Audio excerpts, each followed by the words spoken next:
صحیح بخاری اور صحیح مسلم کے اندر حدیث موجود ہے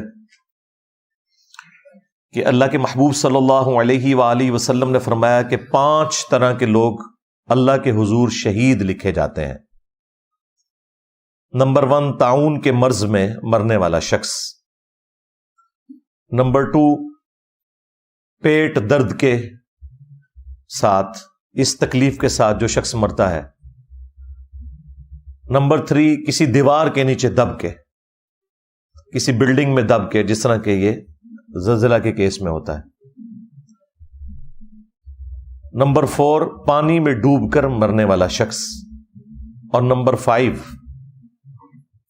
اللہ کی راہ میں جو شہید ہو جائے قتال کرتے ہوئے۔ تو یہ 5 طرح کے شہداء ہیں۔ ایک اور حدیث ہے ابو داؤد کے اندر، سنن نسائی کے اندر، اس میں نبی علیہ السلام نے ذکر کیا کہ جو آگ میں جل کے مر جاتا ہے وہ بھی اللہ کے حضور شہید لکھا جاتا ہے، اور ایسی عورت جو پریگنینسی کے دوران، ڈیلیوری کے دوران فوت ہو جائے وہ بھی اللہ کے حضور شہید ہے۔ باقی جو زخمی ہیں ان کے لیے وہ حدیث ہے، صحیح بخاری اور صحیح مسلم دونوں کے اندر یہ حدیث موجود ہے کہ مسلمان کو کوئی بھی دکھ، درد، اندیشہ، تکلیف پہنچتی ہے، حتیٰ کہ اس کے پاؤں میں کوئی کانٹا بھی چبھ جائے، تو اللہ تعالیٰ اس کے بدلے میں اس کے گناہ معاف فرما دیتا ہے۔ تو یہ زخمیوں کے لیے بھی تسلی ہے ان احادیث کے اندر کہ اس طرح کی تکلیف سے انسان کے گناہ معاف ہوتے ہیں۔ باقی یہ اللہ تعالیٰ کا ایک سلسلہ ہے، وہ اس نے اسی طریقے سے رکھا ہوا ہے، اور یہ اللہ تعالیٰ کا یونیورسل ٹروتھ ہے قرآن کے اندر۔ وَلَنَبْلُوَنَّكُمْ بِشَيْءٍ مِّنَ الْخَوْفِ وَالْجُوعِ وَنَقْصٍ مِّنَ الْأَمْوَالِ وَالْأَنفُسِ وَالثَّمَرَاتِ، ہم ضرور بالضرور آزمائیں گے تمہیں، خوف کے ساتھ، بھوک کے ساتھ، جان اور مال میں نقصان کے ذریعے۔ اور پھر اللہ تعالیٰ نے فرمایا کہ خوشخبری ہے ان لوگوں کے لیے کہ جن کا ایٹیچیوڈ یہ ہوتا ہے کہ جب کبھی بھی انہیں کوئی تکلیف پہنچتی ہے تو وہ کہتے ہیں انا للہ و انا الیہ راجعون، بے شک ہم بھی اللہ ہی کی طرف سے آئے تھے اور ہم نے لوٹ کر اللہ ہی کی طرف جانا ہے۔ یہ دعا وہ پڑھتے ہیں، یہ ان کا کلمہ ہوتا ہے تکلیف میں، دکھ میں، درد میں۔ اچھا، اب اس دعا کا تکلیف کے ساتھ کیا لینا دینا؟ وہ اس طرح کہ انا للہ و انا الیہ راجعون، بے شک ہم بھی اللہ کی طرف سے آئے تھے اور ہم نے لوٹ کر اللہ ہی کے پاس جانا ہے۔ مراد یہ کہ ہم پہ اگر کوئی تکلیف بھی آئی ہے نا تو یہ بھی اللہ کی طرف سے آئی ہے، اور سب سے بڑی چیز یہ ہے کہ ہم نے خود بھی لوٹ کر اللہ کے پاس پہنچ ہی جانا ہے۔ تو یہ جو تکلیف آئی ہے نا، اس تکلیف نے بھی ایک نہ ایک دن ختم ہو جانا ہے۔ اس دن تو لازمی ختم ہو جانا ہے جس دن کہ ہمیں خود موت آ جائے۔ اگر کوئی شخص کینسر کی لا علاج بیماری میں مبتلا ہے تو جس دن اسے موت آئے گی اس دن اس کی تکلیف بھی گئی۔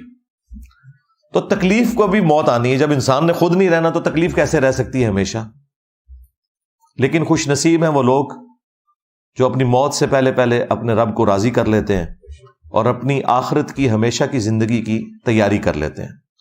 ان کے لیے تو یہ موت کا دروازہ ایک گیٹ ہے ہمیشہ کی کامیابیوں کا، نعمتوں کا، اپنے رب کے حضور پڑوس حاصل کرنے کا، اس کے دیدار کا۔ اللہم اجعلنا منہم مع النبیین والصدیقین والشہداء والصالحین۔ اچھا، قرآن میں تو اتنی دعا رپورٹ ہوئی ہے، صحیح مسلم میں ایک حدیث ہے جس میں اس کے اگلے الفاظ بھی ہیں۔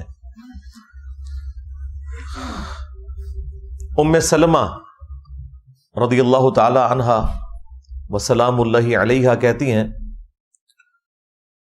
کہ جب میرے خامند فوت ہوئے، یہ سینئر اصحاب میں سے ہیں، انہوں نے ہجرت حبشہ بھی کی ہوئی ہے۔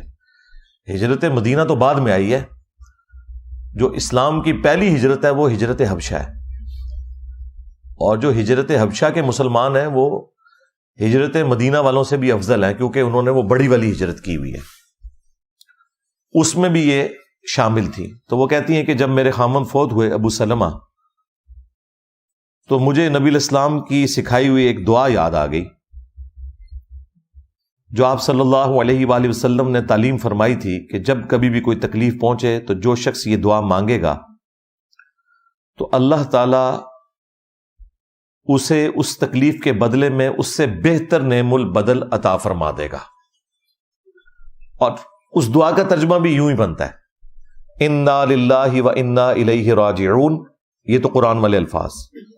اس کے ساتھ پڑھنا ہے پھر اللہم اجرنی، اللہم اجرنی، میم کے اوپر زبر ہے اور آگے جھٹکے سے پڑھنا ہے، فی مصیبتی واخلف لی خیرا منہا، اے اللہ اس مصیبت میں مجھے اجر عطا فرما اور اس کے بدلے میں میرے لیے اس سے بہتر کوئی نعم البدل والا معاملہ فرما دے۔ تو ام سلمہ کہتی ہے کہ میں نے یہ دعا تو مانگ لی لیکن دل میں کھٹکا تھا کہ میرے خامند جیسا تو خامند ہی کسی کا نہیں تھا، مجھے ابو سلمہ سے بڑھ کر کون سا ایسا خامند مل سکتا ہے، اس تکلیف کا ازالہ اللہ تعالیٰ کس طرح فرمائے گا۔ تو کہتی ہیں کہ جب میری عدت پوری ہوئی تو خود اللہ کے محبوب صلی اللہ علیہ وآلہ وسلم نے مجھے پیغام نکاح بھیج دیا اور میری دعا اللہ تعالیٰ نے قبول کی اور یہ ام المومنین بنی۔ اور یہ ہماری وہ ماں ہے جو تمام ماؤں میں سے سب سے آخر میں فوت ہوئی ہیں۔ واقعہ کربلا کے بھی 2 سال کے بعد 63 ہجری کے اندر یہ فوت ہوئی ہیں ام سلمہ سلام اللہ علیہا ورضی اللہ تعالی عنہا۔ تو اللہ تعالیٰ نے انہیں نعم البدل بھی بہترین عطا فرمایا۔ تو یہ دعا سب یاد کریں، انا للہ و انا الیہ راجعون، اللہم اجرنی فی مصیبتی واخلف لی خیرا منہا، یہ صحیح مسلم کے اندر موجود ہے۔ اور یہ دعا حرز جاں بنا لیں، روزانہ کوئی نہ کوئی آپ کو اس طرح کی خبر ملتی ہے، کبھی کوئی بچہ گر جاتا ہے، کسی کا ایکسیڈنٹ ہو جاتا ہے، اور کوئی تکلیف گھر میں آ جاتی ہے، تو یہ دعا ہر وقت یاد رکھیں، پہلی چیز جو اپنی زبان سے نکالیں وہ یہ دعا ہے تاکہ اللہ تعالیٰ اس کا نعم البدل بہتر عطا فرمائے۔ اور دعا مومن کے پاس اتنا بڑا ہتھیار ہے کہ اس سے بڑا کوئی ہتھیار نہیں ہے۔